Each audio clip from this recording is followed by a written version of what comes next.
Okay, good morning, everyone. We're honored to share our CLA Leadership Challenge project, Becoming Inclusive Community Hubs, Internal Equity, Diversity, and Inclusivity Work for Public Libraries. And I'm going to introduce our group. So my name is Ali Bernbach. I am a community library manager at the Contra Costa County Library System. Next, we have Haley Zamora, who is a librarian 2 with the San Diego County Library. We have Hannah Giles, who is a librarian 3 at Tulare County Library, and Lorena Romero, who is a library assistant 2 at Santa Clara City Library. Our challenge statement that we chose for the CLA project was, how do libraries position themselves as community hubs, in parentheses, partnerships? To proceed with this project, we decided to define 2 key terms that would be our jumping off points to focus on. The first was community hubs. Community hubs are welcoming spaces for all community members, not just a select privileged few. They're a place for learning and connection. They're the heart of the community, and they're defined by the community, not the library. Apart from that, there is no one definition of a community hub. As communities evolve in their needs, their interests, and their demographics, then so must the library evolve as well if it wishes to remain the heart of the community. Our second definition was partnerships, which are mutually beneficial working relationships between libraries and community organizations, as well as libraries and individuals already embedded in the community and focused on serving BIPOC, Black, Indigenous, people of color populations. These groups are already doing the work and have earned the trust of these communities, so they're valuable resources.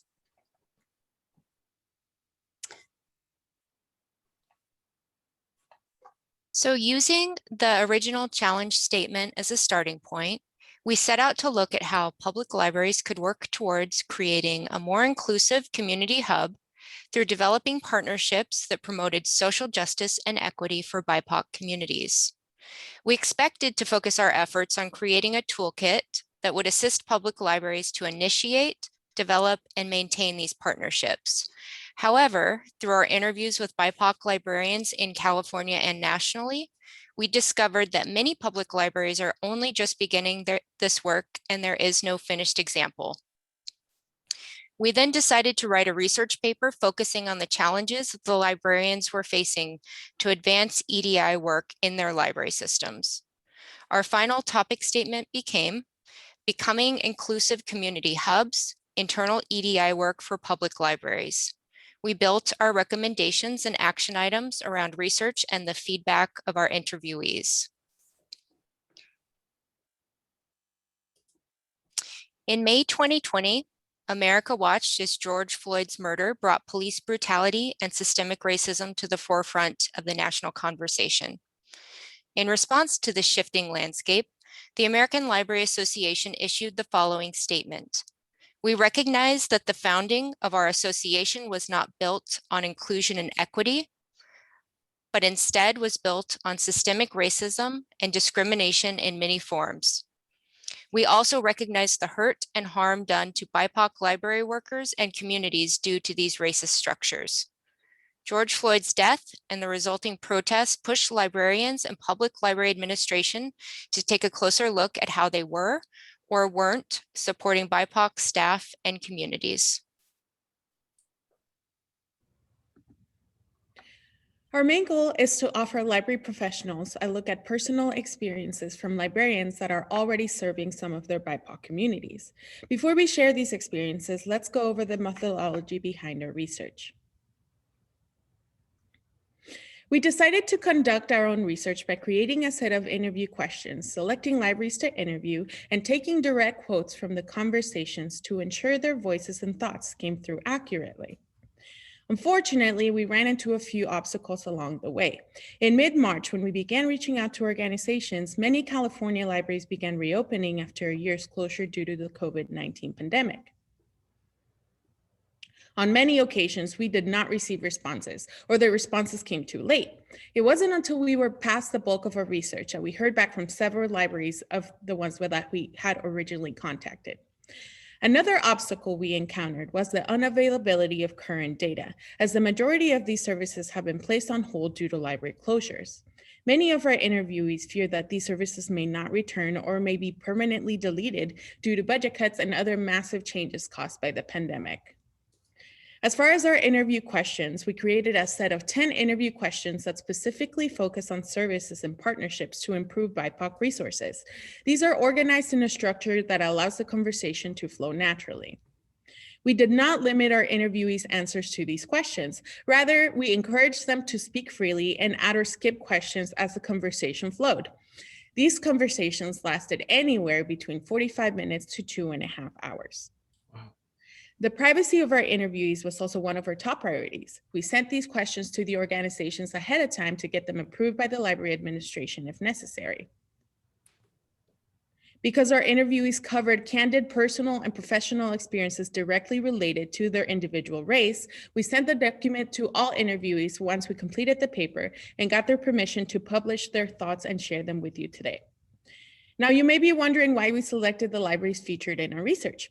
Each of our group members conducted their individual interviews and utilized different methods when determining which libraries to include in the research. We considered 4 different factors.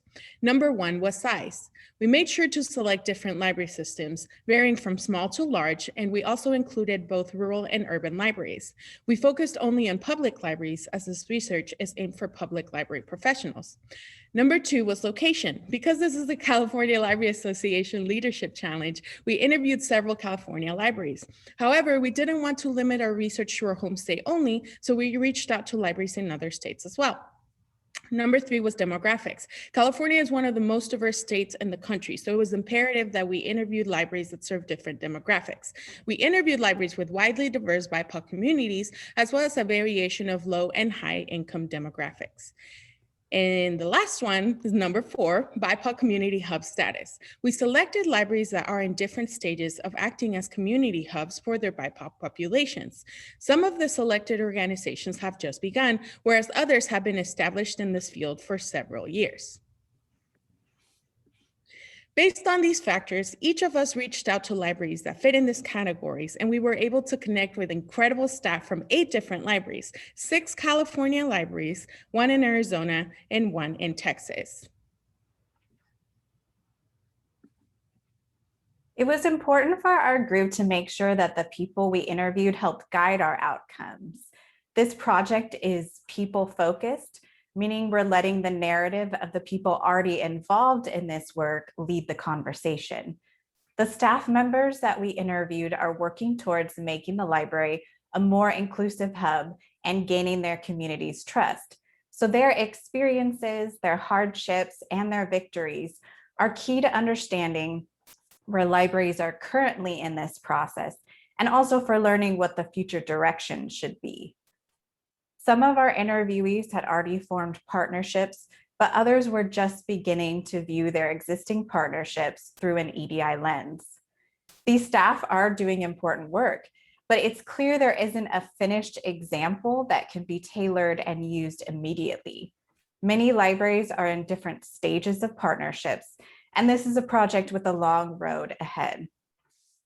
Our team learned it's crucial for libraries to take an internal look into their EDI structures in order to create an environment of success for their staff and community before bringing the primary focus to outside partnerships. Otherwise, there's a risk of breakdown and communication for all involved. Because of this, our focus on highlighting partnerships shifted to include new themes. There were many stories and topics our interviews touched upon.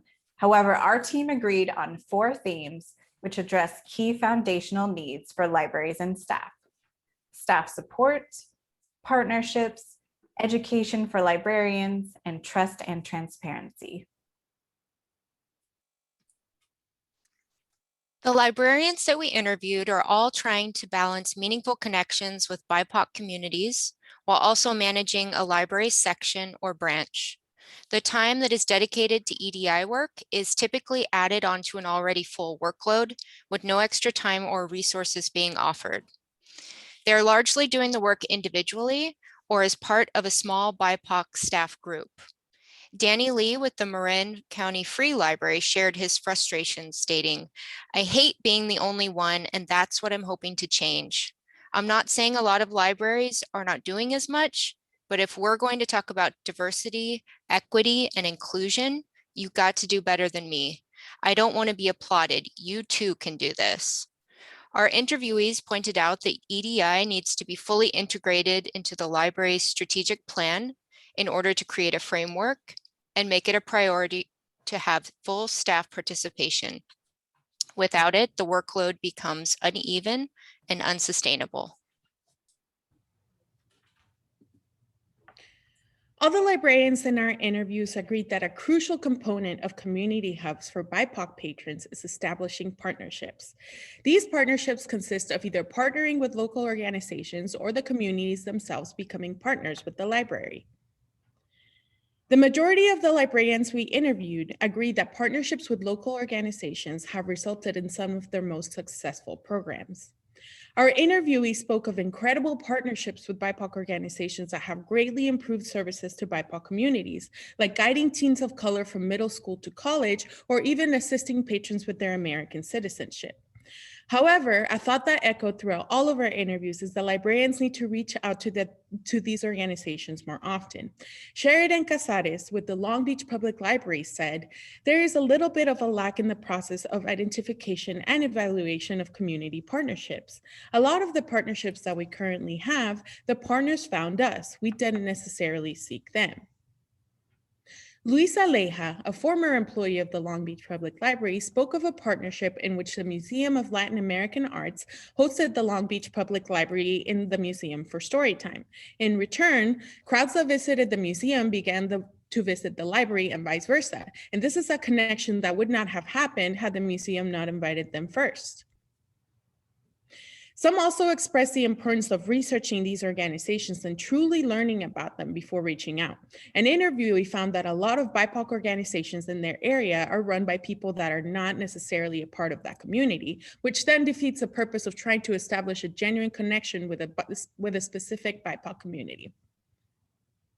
Our interviewees agreed that the strongest partnership that can be established is with the community itself.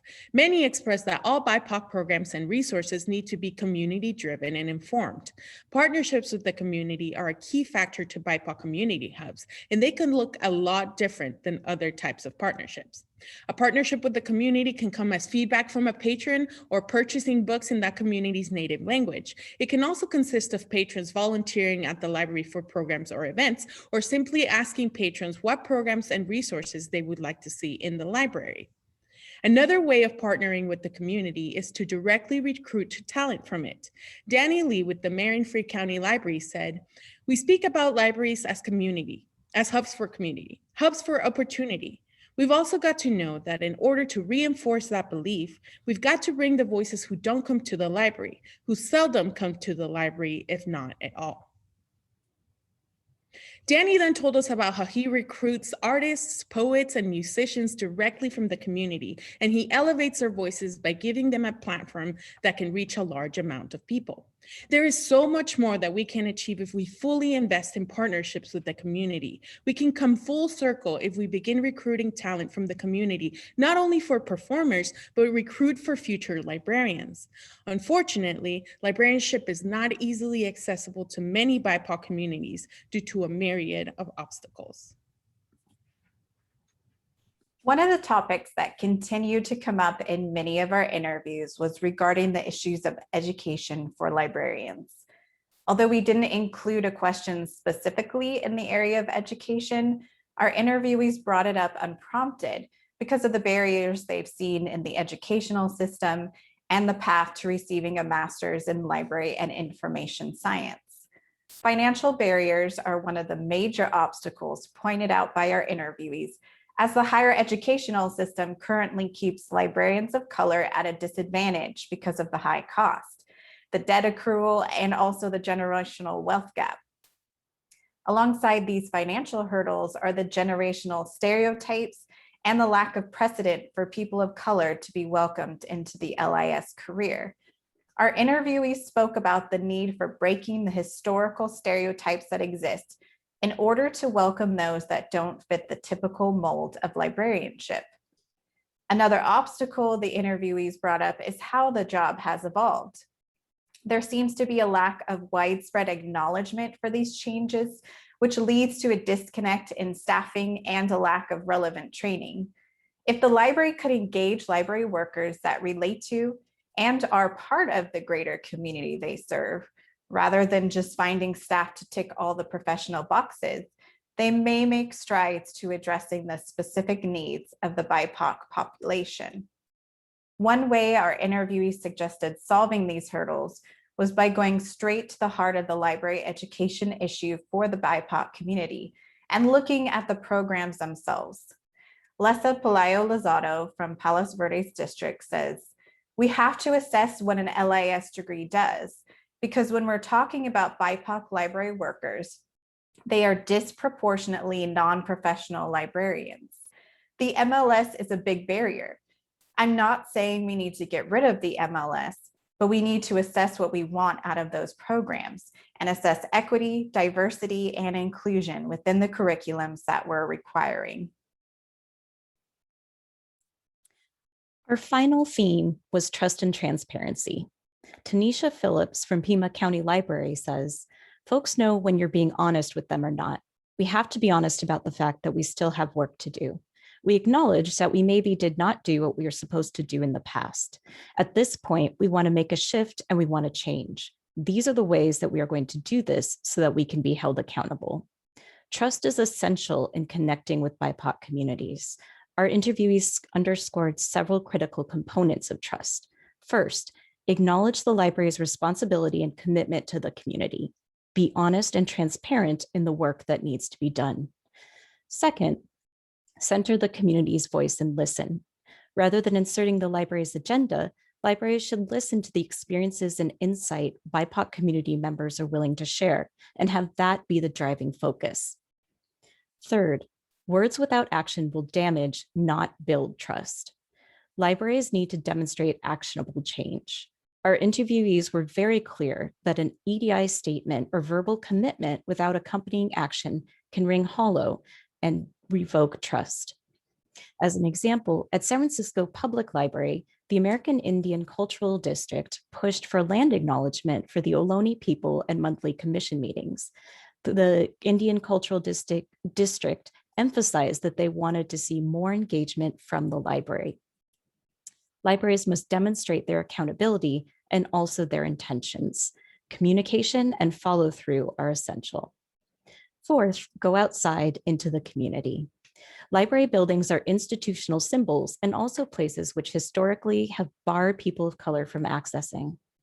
Rather than expecting the community to come into the library, staff must find ways to go into the community and talk to people where they are more comfortable, such as the supermarket or a public park. One of our interviewees wears their name badge when they go out to grab lunch so as to spark organic conversations with the community that may not have happened elsewhere. 5, representation matters. It's crucial to provide materials in other languages, program handouts that are properly translated, and consistent programming featuring BIPOC presenters. 6, it's critical to support BIPOC library staff and build a more diverse staff.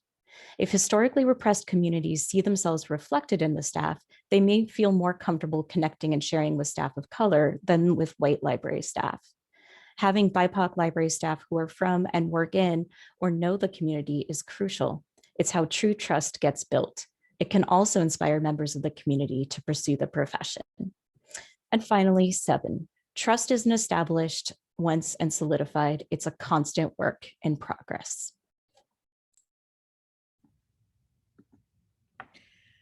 Now that we have covered these foundational themes, here are some thoughts that libraries can consider if they're looking to become BIPOC community hubs. Number 1, take small but steady steps.